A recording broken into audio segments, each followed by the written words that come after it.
Welcome to the Stress and Time Management Workshop with FAU CAPS.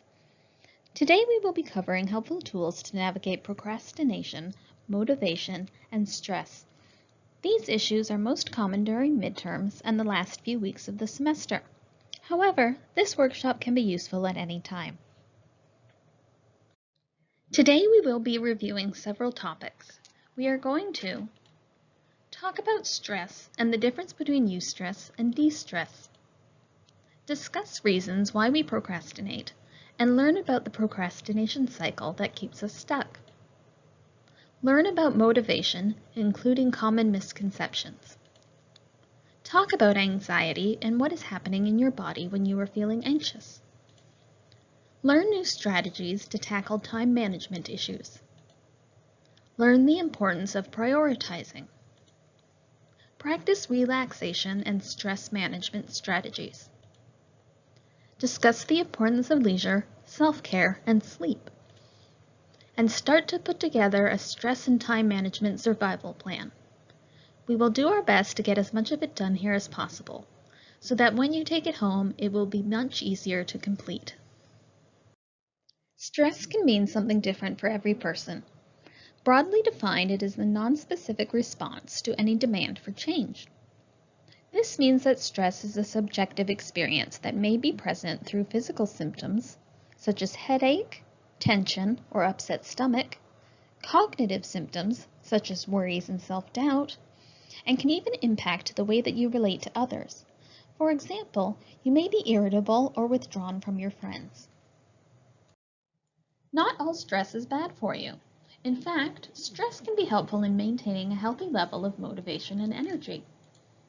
Eustress, or beneficial stress, is the positive response to stressors that can result in a sense of fulfillment, accomplishment, or other positive emotions. Think about the last time you tackled an item on your to-do list and felt proud of the results. That was eustress at work.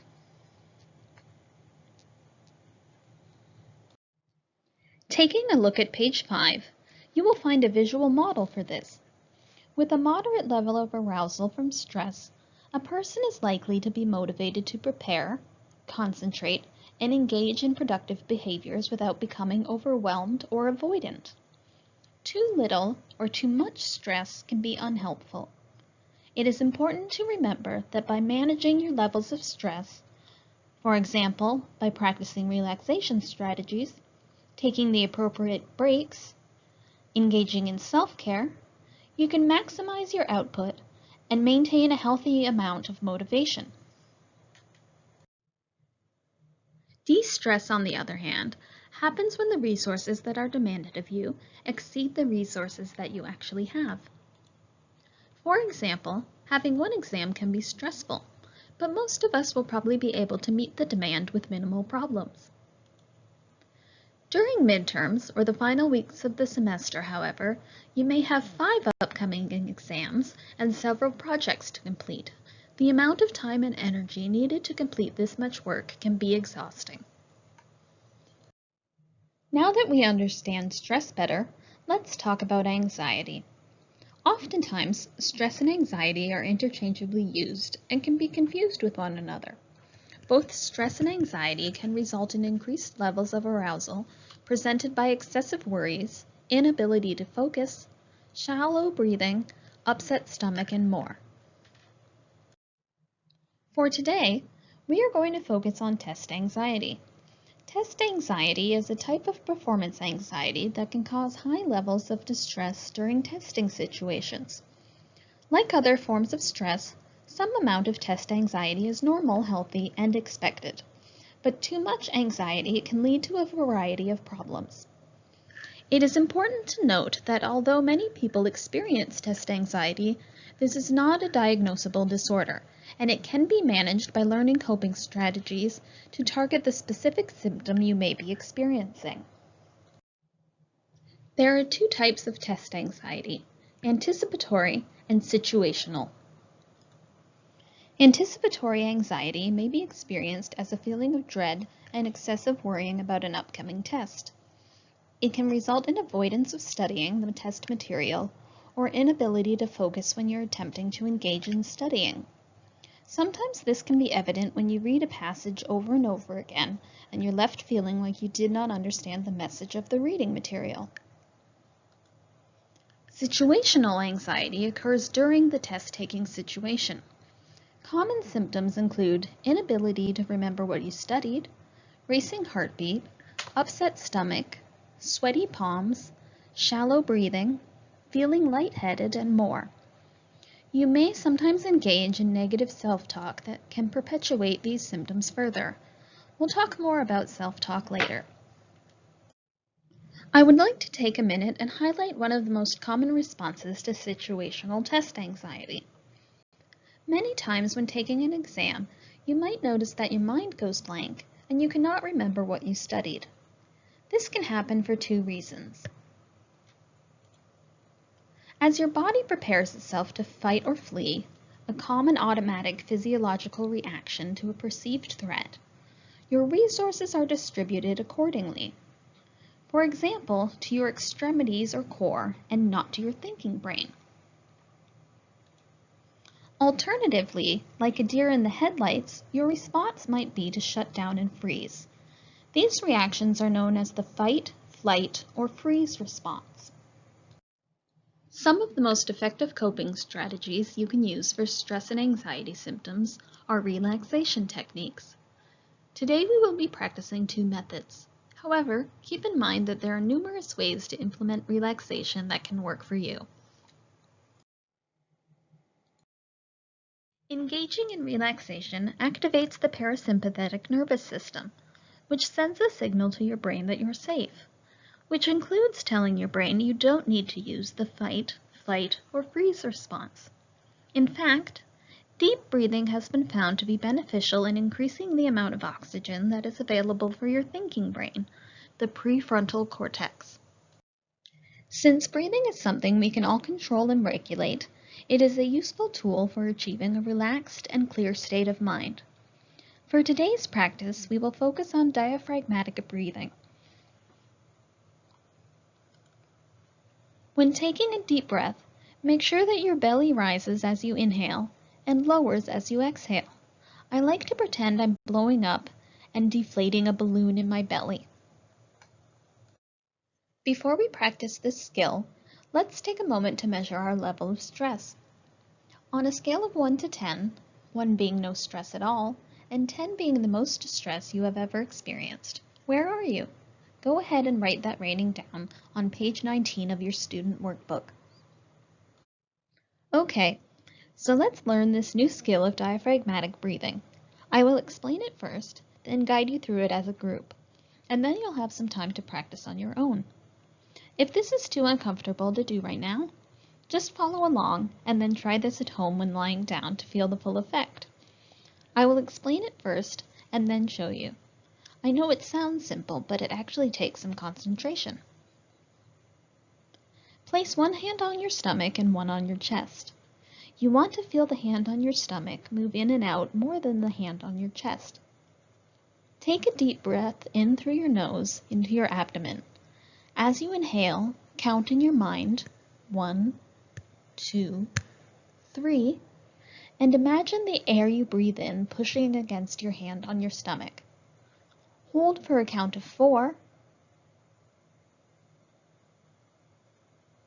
Then exhale slowly and deliberately through your mouth, making a whoosh sound for a count of 5. 1, 2, 3, 4, 5. Pause before starting again. Remember 3 to inhale, 4 to hold, 5 to exhale. If you lose count, it's okay. Simply be mindful that it's the ratio that we need to observe that means exhaling for longer than you inhale.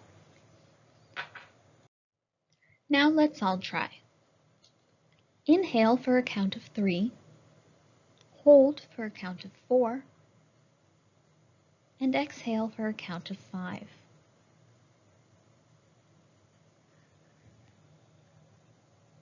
Let's try it again.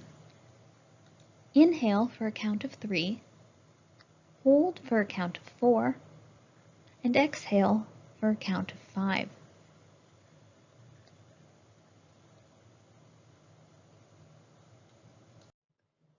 Now take a few minutes to practice on your own. You can even close your eyes to fully engage in the experience. Remember, this is a safe place to practice.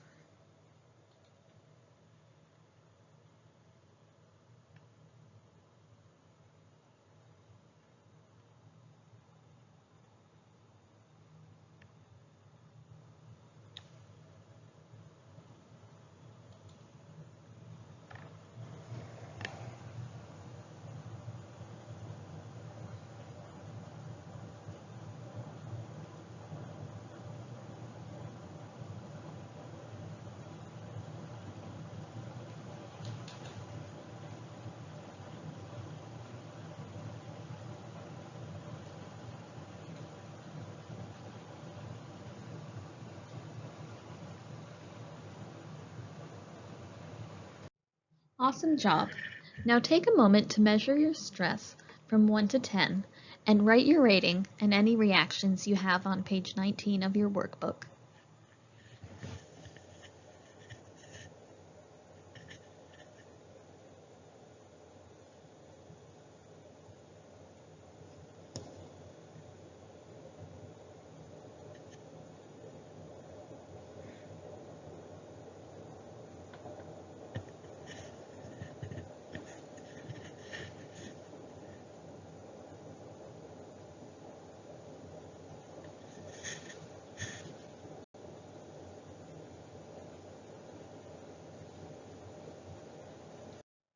Now that we have engaged in a relaxation exercise and can refocus our attention, we can begin to discuss the topic of avoidance, one of the most common responses to stress and anxiety.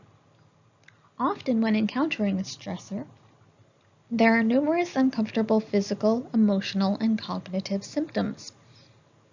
In an effort to avoid the uncomfortable experience, it's easier to avoid the stressor altogether. This can initially bring a sense of relief, which is perceived as a reward by your brain, and that can be a tough habit to break.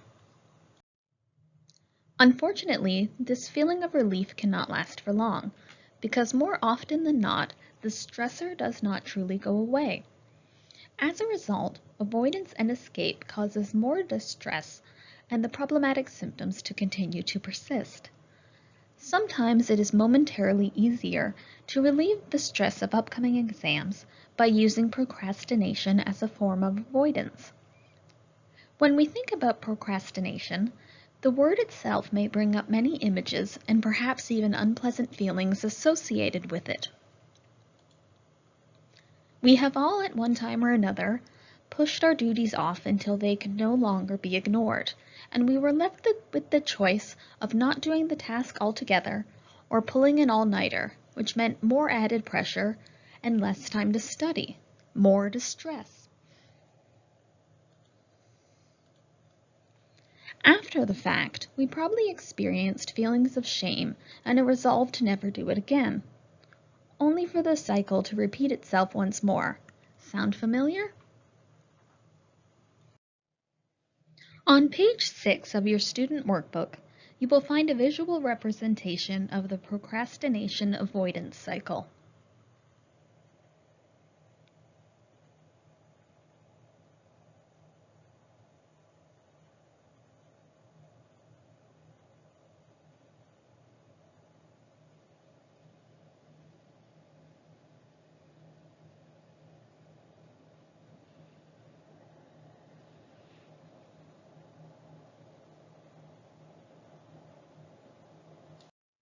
So why do we procrastinate? This is actually a complicated question because there may be many different factors driving this unhealthy habit. On page 7 of your student workbook, you will find a list of frequent reasons people procrastinate.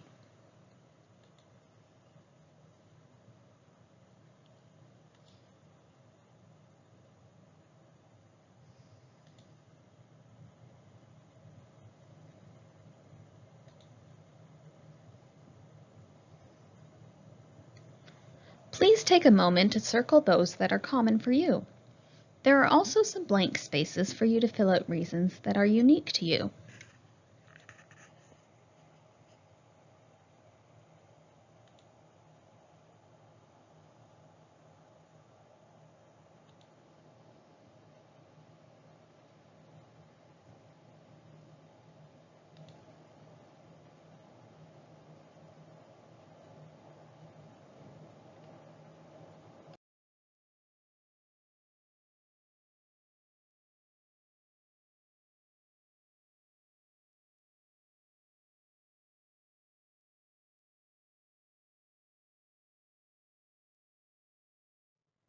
Now turn to page 15 of your student workbook and complete sections 1, 2, and 3. You will have 3 minutes.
One of the most common concerns we hear from students, particularly during the final weeks of the semester, is about the limited or complete lack of motivation many people experience.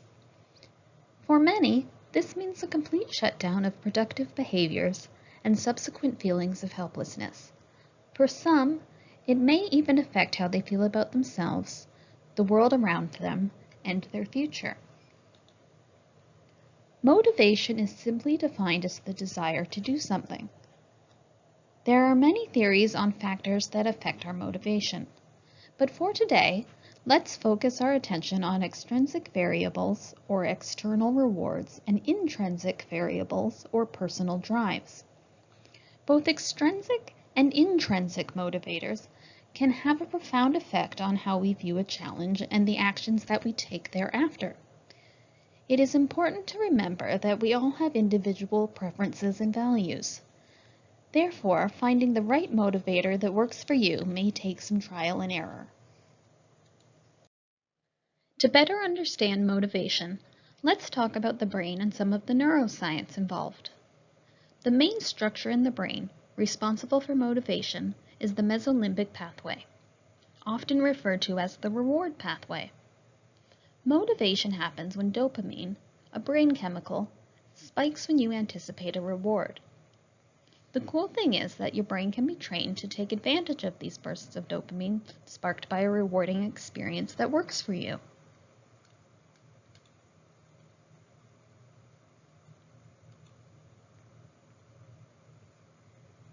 That means that you can create dopamine spikes by setting up a system of rewards.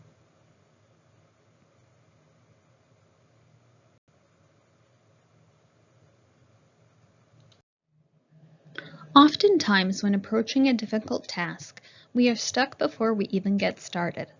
Let's address some of the common myths and misconceptions about motivation that can impede our progress. Please turn to page 8 of your student workbook. Review and mark any myths that seem relevant to you.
I want to take a minute to really highlight the first point. You don't need to be motivated to be productive. We call this the motivation trap. The misconception is that action follows motivation. In practice, motivation often develops through action and commitment. Think of the last time you put off working on a big project and then finally got started. Once you began, you may have found yourself wondering why you didn't start sooner, because that sense of relief as you knocked things off of your to-do list was enough to keep you going to the end. One way to be productive is by setting incremental or smaller goals along the way. We will talk more about goals later on in our workshop. So now that we have spent some time discussing procrastination and motivation, let's talk about ways to address the accompanying concerns. It's essential to be aware that what we say to ourselves influences how we feel and react to pressure. Self-talk is the conversation we have in our mind. Most of the time, we may not necessarily be conscious of it. With practice, we can learn to become more attentive to this internal monologue. Self-talk is learned and may not always be accurate or rational, but it can often sound like the truth. Unfortunately, we often believe negative self-talk and can experience panic, self-doubt, and discouragement. When it comes to procrastination and motivation, there are common themes that come up. Let's take a look at some of these. Rules and assumptions. These are conditional beliefs that shape our experience. They often follow an if-then format.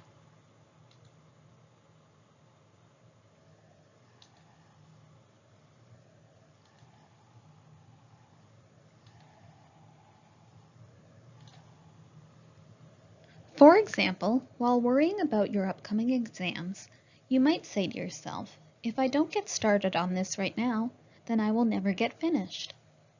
Now that might seem like a harmless statement to make, but think about how that actually makes you feel. You might feel anxious, stressed, or overwhelmed. Many times the conditions we place on ourselves suggest a loss of control and external pressure to succeed that can be counterproductive. Should statements are a form of unhelpful thinking that includes words such as should, ought to, have to, or must. These are rules that we place on ourselves that induce feelings of guilt and shame. An example of this would be, I should be able to understand this. The underlying message implies that there is something inherently wrong with you for not understanding the material, when there could be other reasons at play. Catastrophizing is when we create a mountain out of a molehill. You might start with a simple unpleasant thought that escalates quickly into the worst possible scenario.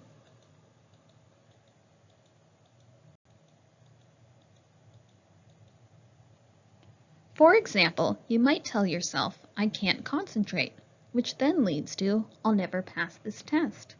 I'm going to fail this class. I'll never graduate on time. I'll never get a good job, and I'll be unable to support myself. All or nothing thinking, also referred to as black and white thinking, is a type of thinking style that assumes things are either good or bad, or right or wrong, and it is common for people that are perfectionistic or rigid.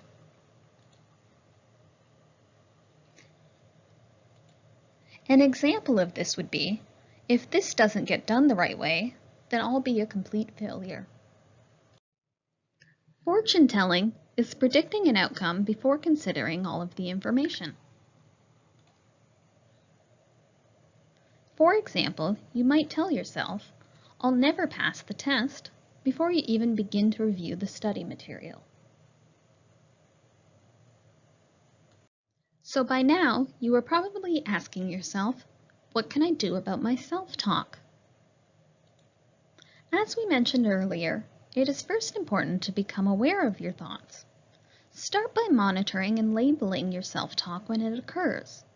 Once you become more familiar with your self-talk, you can then move to reframing your internal monologue. On pages 9 through 10 of your student workbook, you will find a list of helpful reframing statements and follow-up questions that will guide you through this process.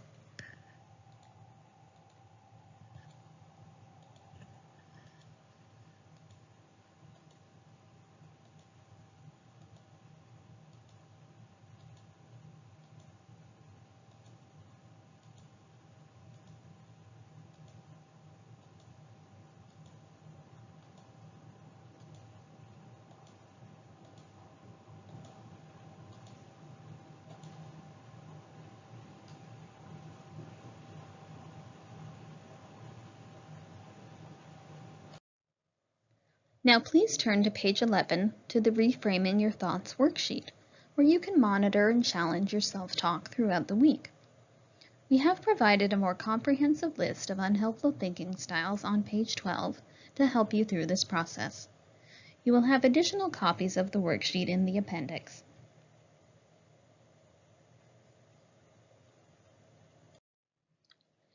Now let's move on to time management. Managing your time effectively may seem like an impossible task when you think about the amount of work you have and the time you have to complete it. It's normal to feel overwhelmed. Time management involves a few key components, including planning, setting goals, prioritizing tasks, and monitoring and revising your plan as needed. When creating your plan, please keep in mind that this may be a new process for you, and you may not always make the most accurate prediction of how long something will actually take. It is important to account time for learning, adapting, and building confidence with each step of your task. In other words, be compassionate with yourself and set realistic, flexible standards. Effective time management involves creating new habits. Let's review some basic behavioral principles. We create habits or behavioral patterns through repetition and reinforcement. Essentially, we do things because we get used to them and they feel good. But this may not always be a conscious process. Behaviors are largely influenced by the consequences that follow them. For example, some people develop the habit of procrastination because by putting things off, they experience some form of reward or reinforcement. The deadline may have been extended, and they avoided the consequences of their behaviors. They got to spend time doing things they enjoyed instead of having to work on the dreaded task, activating the reward pathway in the brain. Or they were able to pull off completing the task at the last possible moment and were subsequently praised for their ability to do so. These habits are hard to break because they have constantly been reinforced. However, the consequences of procrastination are not always free of complications. In order to create new habits, we have to establish, you guessed it, reinforcement and repetition. This means finding the right incentives and practice, practice, practice. An important aspect of time management is goal setting. There are a few things to consider when developing your goals. First, let go of unachievable goals. Now, this doesn't mean that you don't set any standards and simply become complacent. This means that you are thoughtful in creating realistic standards that you are capable of investing your time and energy in. Next, break down your goals into small incremental steps. Having small incremental goals allows you to keep your eye on the prize and builds momentum. Every time you complete a step and meet a challenge, you are reinforcing your strategy. Also, you are no longer overwhelmed with the immensity of your task and can focus your attention to one thing at a time. Then, make sure your goals are observable and concrete. It's impossible to assess your progress when you don't know what you're looking for. Lastly, be flexible with your expectations.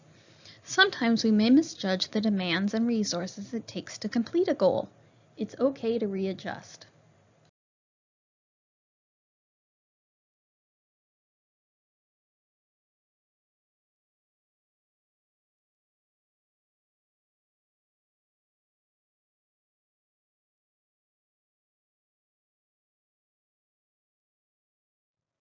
An example of these would be choosing to read 2 pages for 15 minutes before moving to the next step. Got it? Awesome. Now when goal setting, make sure you dedicate some time each day to review your goals and adapt your plan as needed. Okay, so before setting your goals, let's get an idea of what you have going on this week. Turn to page 15 of your student workbook and begin sections 4 and 5 of your stress and time management survival plan.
Creating effective goals is not enough. It is also helpful to prioritize. Here are some questions to think about. What is most important to me right now? What needs immediate attention? What's urgent? What goals do I need to complete before I can move on to other tasks? Are there any items on my to-do list that can wait until tomorrow? Now, by thinking about these questions and using page 13 of your workbook as an example, you can create a category system for yourself that reflects your priorities. Please turn to page 16, and by using the tasks you listed on sections 4 and 5 of page 15, categorize these accordingly.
Great! Now you are ready to set your goals for the week. Please turn to page 17 of your student workbook and begin filling out section 7. You will have 3 minutes to work on this.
Okay, so by now you may have a rough stress and time management survival plan taking shape. That's great, but once you get started, how will you know that you are moving in the right direction? Monitoring your progress is a necessary piece of the puzzle. By monitoring yourself, you are more likely to remain focused. Tracking your goals also directs your attention to the relative successes, rather than perceived failures. In addition, it gives you important information about what is working for you and what isn't, so that you can adjust your plan as necessary.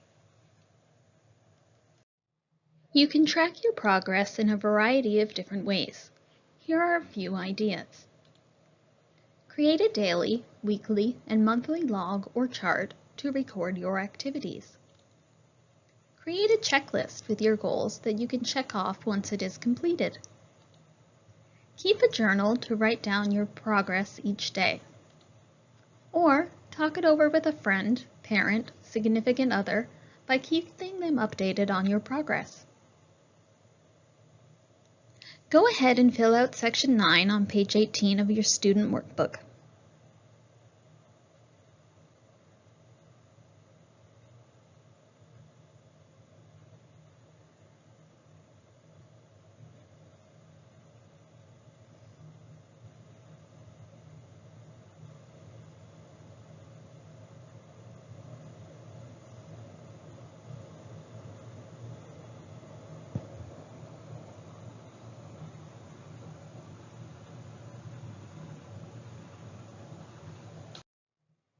Oftentimes, we get so bogged down with goal setting and results that we completely forget about creating a balance that will sustain your work and effort. Remember the reward pathway we talked about earlier? A critical part of your process must include self-care, leisure, and incorporating a system of rewards. After all, you are putting in all the work.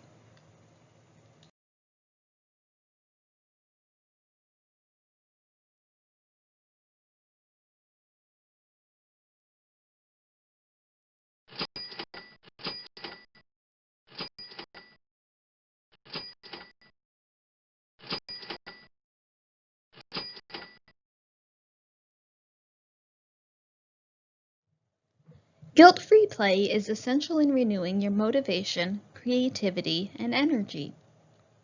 In order to be productive, you have to balance your time.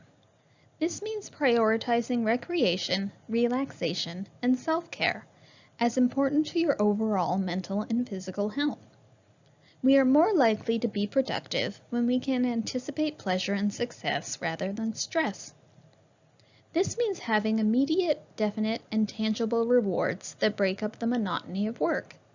In fact, to increase motivation, you must make the periods of work shorter and less excruciating, and integrate these with more frequent and immediate rewards. This might seem counterintuitive to you, and that's understandable. Let's look at this concept another way. This is an example of a quality versus quantity use of your time. When you have spent hours staring at the same problem, two things can happen.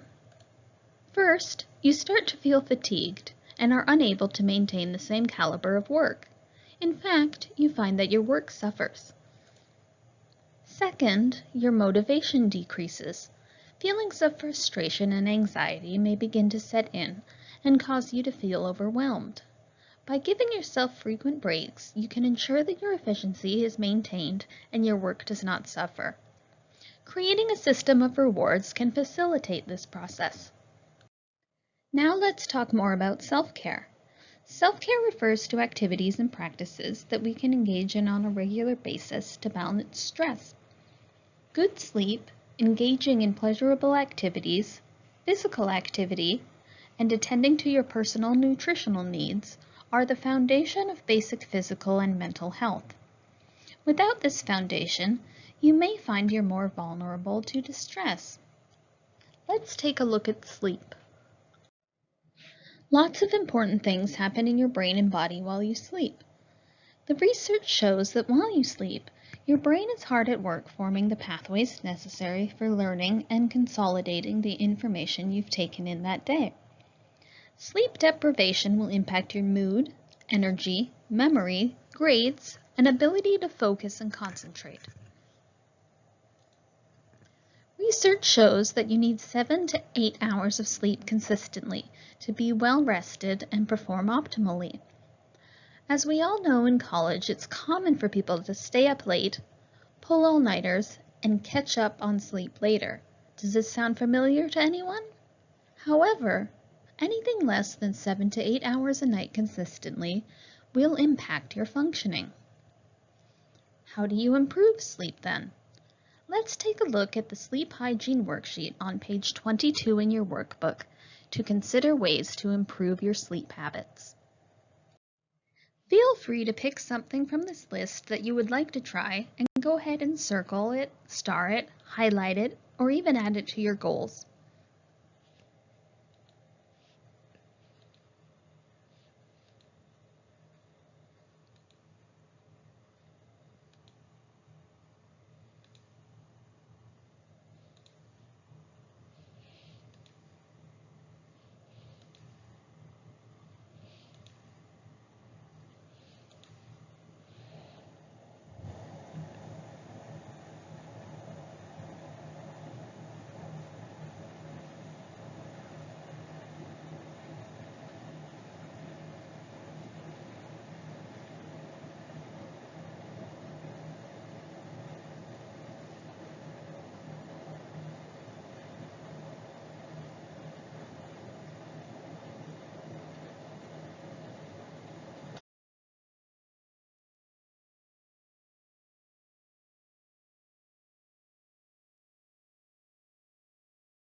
An important part of any stress and time management survival kit is planning for self-care.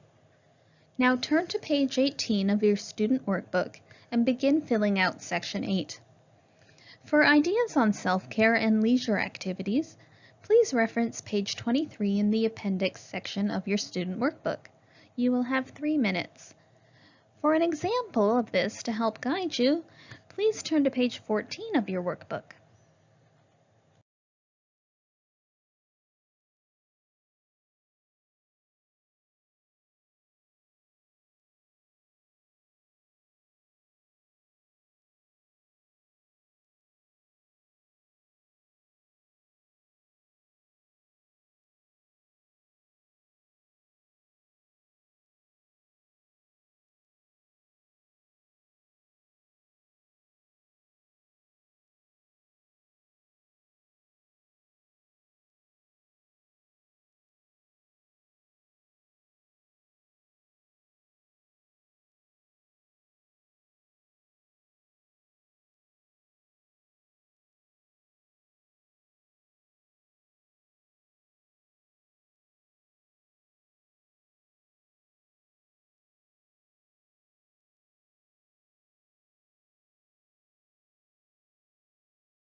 Before we end, we are going to practice a second form of relaxation, meditation.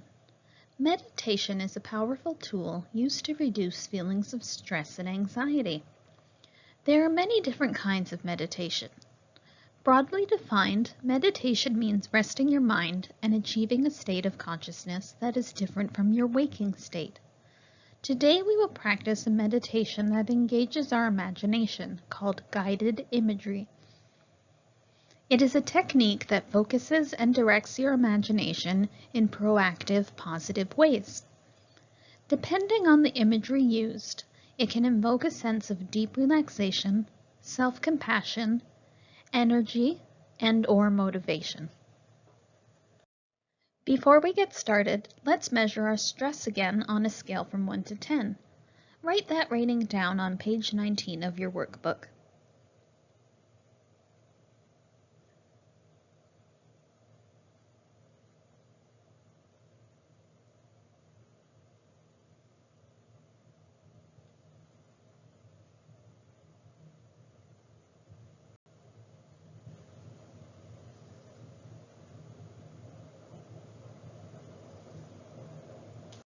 Let's begin.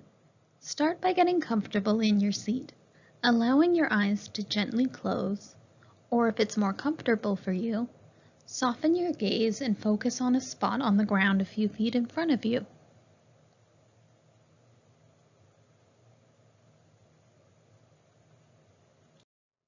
Thinking of a place that is very peaceful to you and very safe, begin by paying attention to your breathing. Letting yourself breathe into your abdomen, bringing your breath all the way down into your belly, holding, and allowing yourself to exhale slowly. Allowing yourself to let go as you exhale. And with that breath, you can begin to release any tension, discomfort, or distraction. There's no need to hold on to these experiences right now. Now beginning to shift your attention from the outer world to your inner world, imagining that when you breathe in, you're breathing in fresh energy. And imagining that with every exhale, you are letting go of any tension, discomfort, and any distractions. You might notice sounds around you. Allow them to fade into the background of your awareness. These are not important to your purpose right now.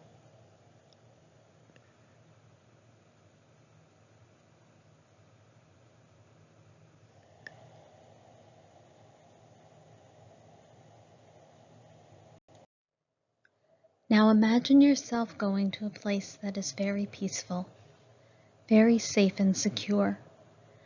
This is a place that you feel the most comfortable, where you are your most authentic you. This might be a place that you've actually been to in your life, like your bedroom at home, a lake, the beach. It may be a place you visited before in your imagination, or it can be a new place, some combination, or some place that you've never imagined yourself going to before. It doesn't really matter. Just remember this is a place that you feel the most comfortable, where you are your most authentic you.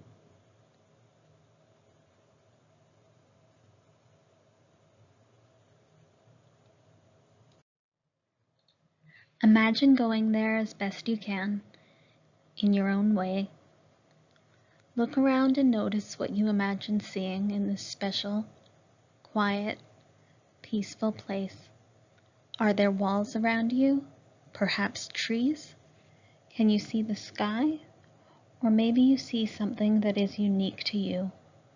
Notice the colors and the shapes and the objects that you see there.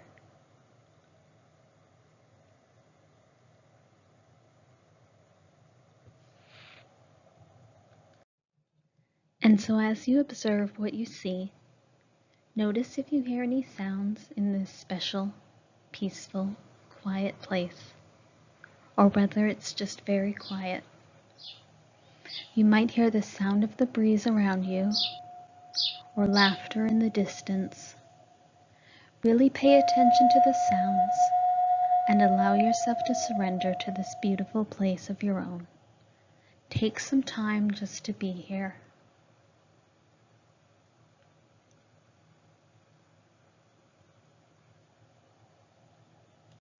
Start to notice the aromas in this place. What quality does the air around you have?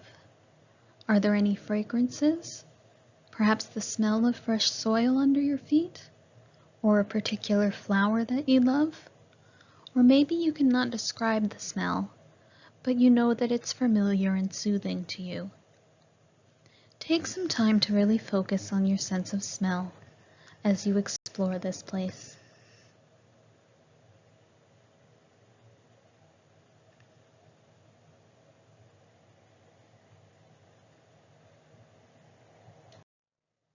Now notice the temperature, the time of day, the season of the year.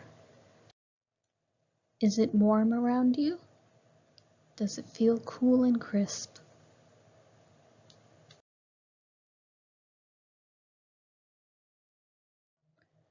Notice what you're wearing. How do the clothes feel on your skin? What textures can you reach out and touch with your hands in this safe, pleasant place of your own? imagining yourself taking it all in and paying attention to the sensations on your skin.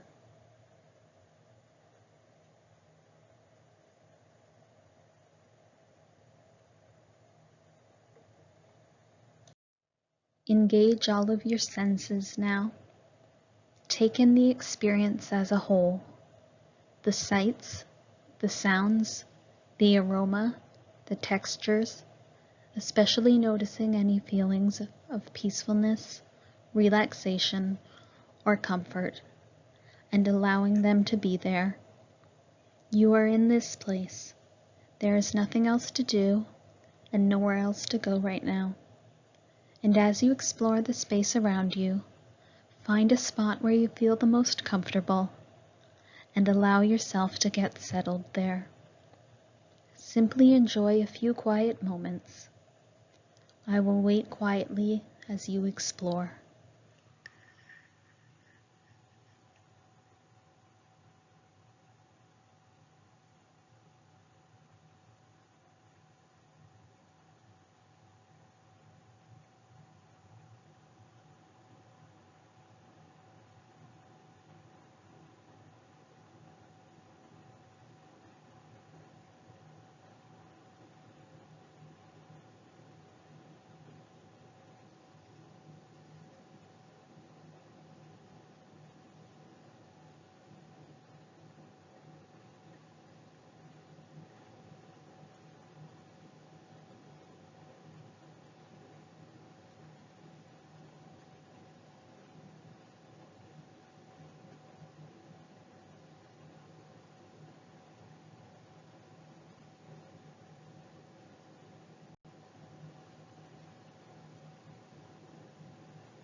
Okay, it's time for you to return. Little by little, imagine yourself taking one last long look around you before you leave.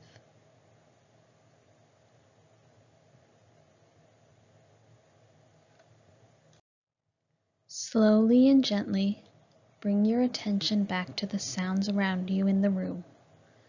Remember, you can come back to your special place at any time of your own choosing. Simply shift your attention to your inner world. Allow your breath to get deep and comfortable, and imagine yourself coming to this peaceful, quiet place. If your mind should wander or get distracted, take another breath or two and refocus your mind back. Now allow the images to fade, slowly bringing your focus back to your breath, bringing a sense of relaxation, peacefulness, and gratitude for this experience. Knowing that this place is always within you, and that by thinking about it, you can get in touch with that feeling of serenity. When you feel comfortable, open your eyes.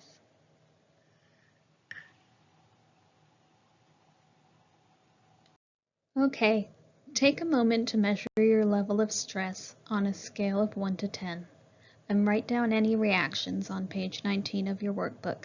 You have 3 minutes.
The two relaxation exercises we practiced today are just examples of ways in which you can harness the power of relaxation. If you are interested in trying other relaxation exercises, page 20 of your workbook describes some other relaxation options, and pages 25 through 35 of the appendix include a variety of options and mindfulness scripts you can use to walk you through some of these exercises. Turn to page 20 of your student workbook and mark any strategies that you are willing to try.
So we've covered a lot. You might find yourself overwhelmed with all this information. That's okay. It might be helpful to create a place where you can put it all together. You can create a coping box, or a space in your room where you can gather objects that promote relaxation. For example, you can find a large shoebox, use a photo box, or any other container. The objects in the coping box will be unique to you. Here's a list to get you started.